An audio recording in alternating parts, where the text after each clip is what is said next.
Hey, good morning, Drive Time. Welcome back. As always, I'm David Drum. And today, I think I've got a real treat in store for you. Um, if you've been following Drive Time for any length of time, then you have witnessed the work of the one and only Ben Garcia. Welcome to Drive Time, Ben. What's up, Dave? How's it going, man? All right. So Ben is the guy who edits these videos. He's also the guy that puts the graphics up. We've also got another guy, Brian Kidder, who jumps on, helps us out.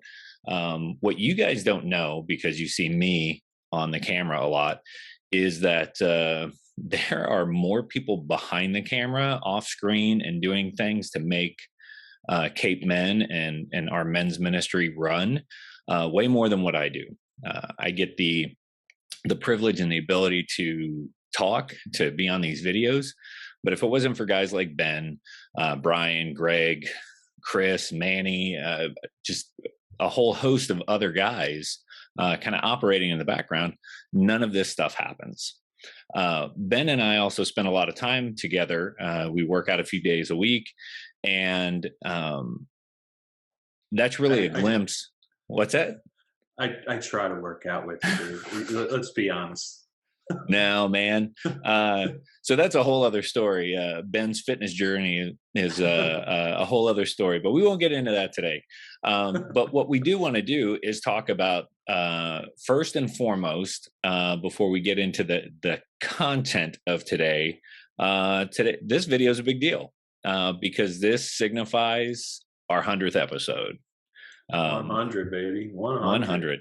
100. So we've been going along for a little over 2 years, and I'd say Ben's been editing these videos for what, a year plus?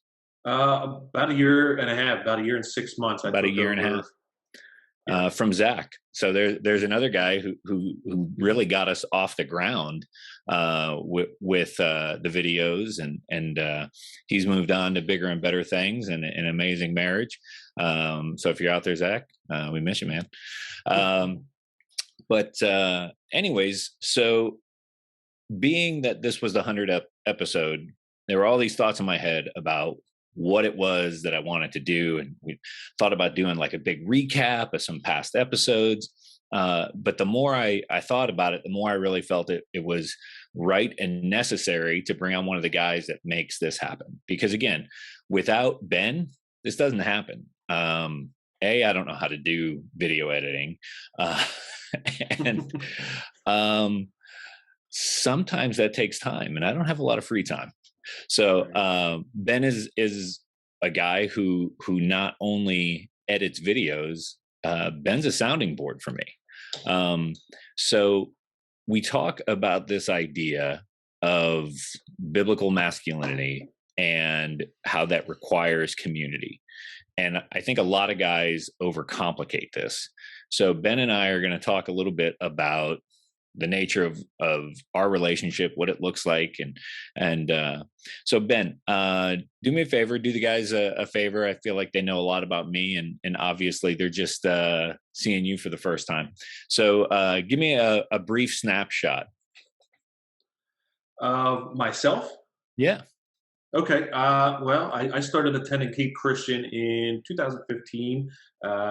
Got heavily involved in the men's ministry when you stepped into it. I've known Dave since about 2010. I think was the first time that we met. Um, I enjoy I enjoy behind the scenes. Really, this is I told Dave before we started. I'm a little nervous because I'm not the guy in front of the camera. I like to be behind the scenes. You know, I'm a introvert by nature. So to be on the front side of it is, palms are sweaty and stuff like that right now. But I do enjoy, helping the men's ministry, serving in the men's ministry, making those things happen. So, I mean, that's kind of how I feel about it. Well, so the reality of it is, we're all part of the body, and you and I have talked about this. We're all part of the body, and we have different roles to play. The Bible tells us clearly, we're not all ears, we're not all thumbs, we're not all feet. Right. We play different roles, Yeah, I've and said many times that I'm the pinky toe knuckle. Yeah. pinky toe knuckle. So without you, we'd be unbalanced, which is the more you get to know Ben is a little bit of humor in the fact that without him we become unbalanced. Right. So, all right. So again, I want to go into this idea of what the nature of, because I think some guys get this idea in their head. These guys that are kind of on the sidelines and they haven't stepped all in with their faith. They feel like if they go all in, they have to give up fun. They have to give up enjoyment. They have to give up, kind of the essence of what they feel like it is to be a man. Yeah. So you have any thoughts about that, or I guess before I we even get into what it looks like in our interactions, but what's your thought on that? Yeah, Dave, I actually felt that exact same way when I started my walk with Christ. I didn't really, let me say, I didn't come to Christ until early in my 30s. I'm 46 now, so I've been walking with him for nearly 15 years. But I felt exactly that way. Like all the fun stuff I do is going to be taken away, and I'm going to have to walk around, the constant state of prayer, what, I got to be a Buddhist monk now, and shaving my head and just walking around singing hymns in my own head, and that's just not the way it is. And I can relate to that, having been on the other side, so to speak, but to be able to really give your life over, and be willing to hear that small voice in your head, and act on that, really be obedient to that, and it's life changing, man. But it's definitely for the better, for in my case anyway. So it's, we read in scripture, Paul says, you have to, die to yourself, and Christ tells us to take up our own cross, and all of that stuff sounds miserable, but at the end of Mhm. the day, we work out in my garage, and through the Uh, summertime it is fully miserable in that yeah, garage. It's hot, yes it it's is. humid, yeah, we got fans blowing, but it's miserable. But in the midst of that, we still find a lot to laugh at, whether it's at each other or a situation, or whatever it is. So for me, that becomes an image of a true Christian relationship, because in the midst of suffering we still find joy, but it's in that aspect of community. So what are your thoughts about that? You talked about, like, Yeah. from the outside, you thought it was going to be all, singing hymns in the robe, and Right. No, self it's flogging and things like that. right, which, there's times when I still want to do that, beat myself, but like you say, there's many times when we are in that workout that I'm bouncing things off of you, like, hey man, I was thinking this, and what does that look like to you? Be further along in your Christian journey than me. I like to just get some advice, and just get some ideas about how you might have approached a problem, similar, or just your thoughts on a problem that you may not have ever encountered. And I think that those type of moments are valuable to me, and I think they're valuable to my growth, and I hope they're valuable to your growth as well. Not just as a Christian brother, but as friends, and just being able to be open and honest. We talk about this on Thursday nights with vulnerability, being willing to open yourself up, and when you do open yourself up, you're given permission to those around you to open themselves up, and it's something I talk about at my table with my guys. So uh, in there, those miserable hot days in the summertime are crazy opportunities that where we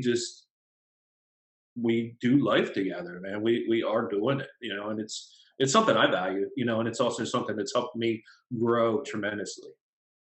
Well, and now you made that comment, like, you hope that it's valuable to me, but again, to kind of zoom out and make sure that the guys who are listening to this hear the impact of that statement is, you made the comment like, oh, you're further along in your walk.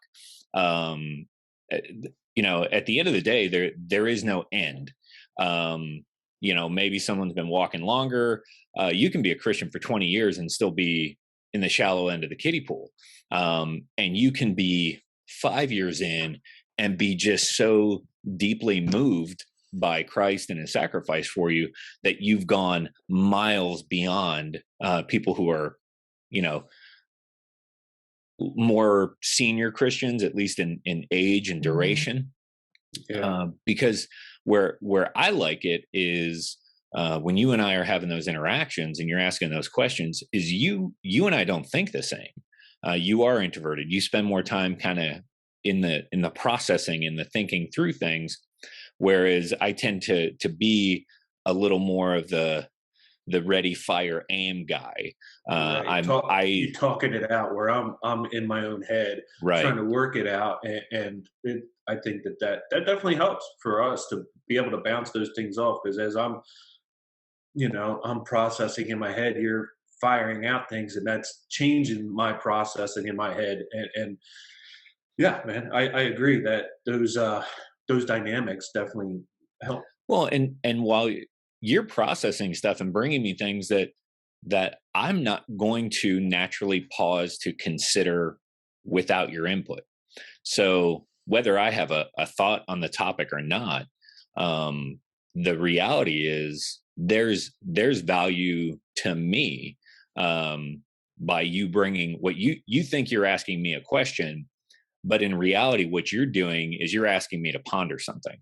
And that sticks with me, and that does help my spiritual growth. You and I have started working out together a little over a year ago, and guys, if you want to talk about what it's like to value friends and things like that, I was I think back to a conversation we were having about working out, and somebody said, well, I never got the invite to work out. And you said, well, neither did I. I just showed up and invited myself, which was really the case.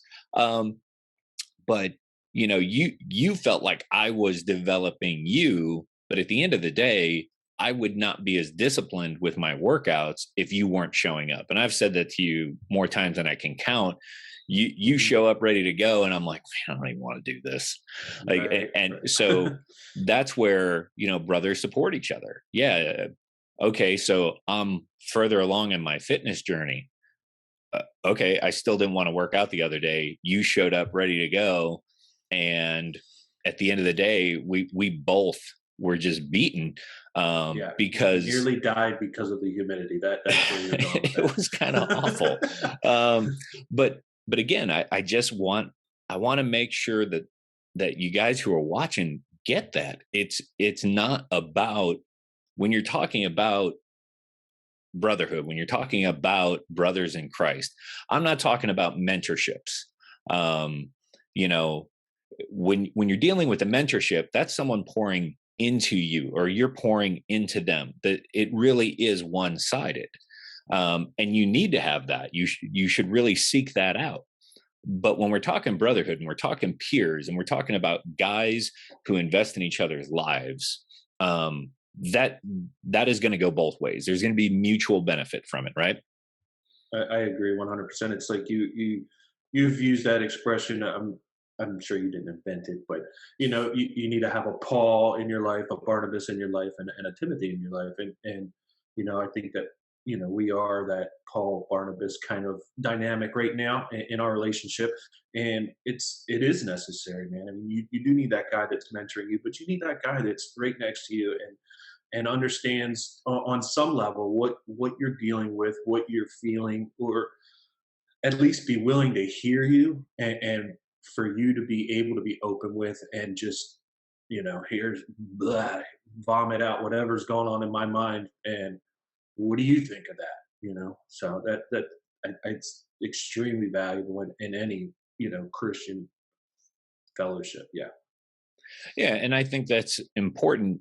And I think it's important, you made that comment in Christian fellowship, because I value my friends who aren't Christian. I care about them greatly. They're still good friends, but I can't share with them some of the stuff that I can share with you. I can't expect them to understand why something's really messing with me. Mhm. You know, when God lays something on my heart, especially when it comes to my faith, the rest of the world's going to look at it and be like, that's not that big of a deal, man. Just Right. get over it. Whereas if I feel like it's God who's doing that work in my heart, I need someone who understands that perspective. I need someone who values that same thought. Like, hey, if this is what God's telling you, um, then you have to lean into that. You can't just drop it and be like, oh no, well, the world says it's okay. You know, feel free to watch whatever you want to watch, or do whatever you want to do, or listen to whatever you want to listen to. Right. But that's not the case when we're dealing with Christian brothers, right? No, no, yeah, you made that comment to me the other day. It was in jest, but it was of the world, not in the world. You know, we were talking about music or something like that. You know, and Hmm. you guys don't know Dave. Dave's a hardcore old school punk guy. You know, and he like he listens to some stuff while we're working out, but at the same time, he's found some heavier sounding Christian music. You know, something that I would never have listened to, and we rock out while we're working out. But it's those type of, like you're talking about, being able to just say those things to a Christian brother that you not wouldn't say to a non-Christian brother, but they won't understand it the way that it's impacting you. You know, whether that's God's putting something on your heart, or you saw something, whether it's, you know, we've talked about giving to the people on the side of the road, you know, panhandlers and stuff, and how that messes with our heart, and how God feels it, and it even goes to tithing, you know, and how people see giving to the church, and how we know that's an expression of our love, and a non-Christian be like, you know what? How much are you giving? You know, those type of things. So it's yeah, I don't know where I'm going with that, Dave. I apologize. It was No, it's all good. I got lost in my own thoughts there. Well, no, it's again, it's a lot of topics that the world looks at as, you know, why would you do that, or um, is that a big deal? And we are meant to look at those topics differently. And for as many serious, and this is one of the things I want guys to hear today, for as many serious conversations as we have, um, we banter a lot as well. You know, we joke with each other. You know, if I'm not paying attention and I cut corners in the workout and I skip over an Mhm. exercise, you know, you're like, oh, so we're just not doing those today, or Yeah, and like I'm getting ready to walk out. You're like, well, if you don't want to do the extra couple sets, well, I understand. Like, all right, fine, fine. but I think that's important to realize that as men, you know, and I've got some close Christian brothers that I go fishing with sometimes, that, you know, in 1 minute we could be talking about our families, talking about our kids, talking about prayers that we have for our kids, not in an unspoken manner. Be like, hey, this is what I'm praying for my son in this season. This is what I'm hoping my daughter feels while she's going through this. These are my prayers for my kids. And then one of us puts, you know, we catch a tree, to put it nicely, and you know, we get snagged, and now we're making fun of each other's casting skills, and then we go back to, man, I read this article the other day. It really, you know, kind of challenged my point of view on this part of my faith, and it bounces back and forth, and we do that while we're working out. You know, we can in 1 minute be talking about our families, the next minute be trash talking somebody's effort on the pull-ups, and The then lack in the next thereof. minute it's like, hey man, you know, pray for me about this. I'm struggling in this area. Yeah, It just blends seamlessly between the three. right. There's nothing weird about it. No, I agree, and that's being able to be open and honest, and having a true, you know, mutual friendship. You know, being able to understand that, hey, I'm not here just to receive. You know, I'm not here for Dave to pump me up and educate me in fitness and or Bible or whatever. You know, we're here to just live, man, just do life, and if that comes with a little more ribbing this week because I can't meet my pull-up goal, or that comes with some questions, you unloading about your schooling and your class. And this, there was a few times over the last year where you're like, I just don't even understand why they're teaching this, and I'm sure that in the long run, that there's a reason why that class is in your repertoire for your degree. But there's times where you're just like, it doesn't even make sense to me. Right. But that's just it. I think that's really, one of the key points I want guys to take away today is that it does go both ways. We talk about it on Thursday nights a lot. So many of us are willing to be that guy who helps another guy. We're willing to be that guy who, when someone's life is falling apart, you're willing to be that guy that they lean on. You're willing to be that guy who is the sounding board. You're willing to be that guy who is given some words of wisdom. But so few of us are willing to be the guy who needs someone to lean on. So few of us are willing to be that guy who looks for those words of wisdom from a friend. And if you feel like it's not going both ways, you're going to put less effort into the relationship, and it will fail. But I think those times where we do feel like, I can say anything to you, you can say anything to me, that's really what solidifies the relationships. Agreed, 100%, man. It's a mutually assured destruction, to put it in a funny way. That's kind of how we banter. But I agree. If you're not putting all in, and you're only trying to receive, then it's not a true friendship. It's not a true uh, fellowship between peers. It's just you're just taking, and that's not the way we're called to live with each other, or anybody for that in that aspect. I think that it's being able to be, again, going back to that vulnerable, and being able to be open and honest, and not be ashamed or afraid of what they're going to say to you.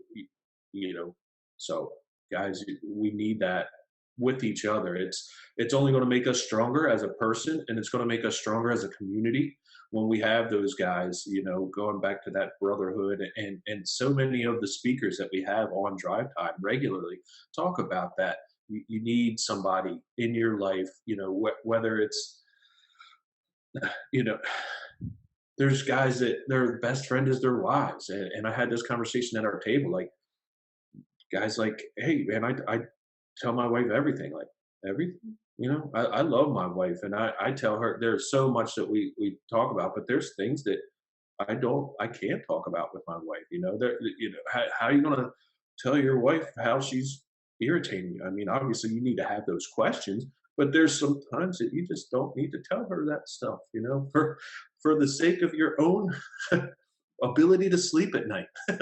So, like I say, so many times and that's a reoccurring theme with Drive Time, is that it's for us. It's, guys, we need to be able to be open, honest, and have a few guys that we're willing to bring in really close. Jesus had those 12, but then he had the three on top of that got exclusive uh, ability to get on the inner circle, man. And if we don't have those exclusive guys in our life, then we're not living out the life that we're supposed to. We're not living out that life that God wants us to.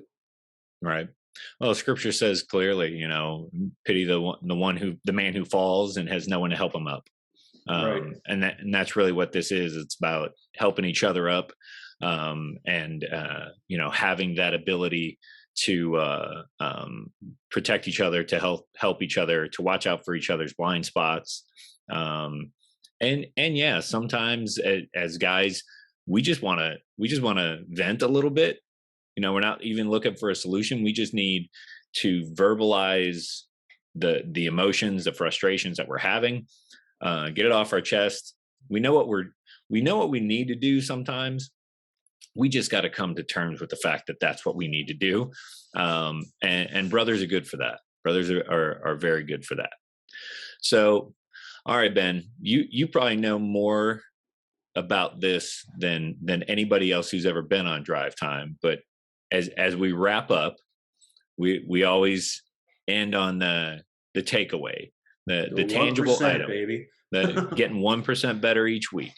So, I mean, at this point, it's the 100th episode. You guys should be 100% better than before. So we're all completed then? We finished? Yeah. We're 100%? We're 100%. I don't know what that says about me as the guy who's been on all 100 of them. Actually, I wish we hadn't gone down that road. Right. All right. So give me your thought for this week, Ben. What is an area this week that we can step into tangibly, that we can do to get 1% better as a husband, as a father, as a son, as a brother, just as a Christian man? I think it's got to be, you got to get somebody in your life, man. You have to have that sounding board, like you say. Be willing to be vulnerable with somebody. Be willing to open yourself up and also receive their hurt, their pain, their problems, whatever.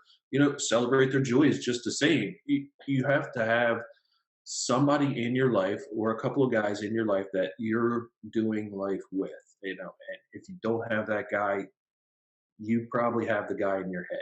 If he's not right there, there's somebody that is in your life already that's willing to take that step. And if you're on Thursday nights, he's probably sitting next to you at a table. And yeah, that's what I think, man. Like I said, the reoccurring theme that we've had in Drive Time over 100 episodes now is there's life is meant to do in circles, right?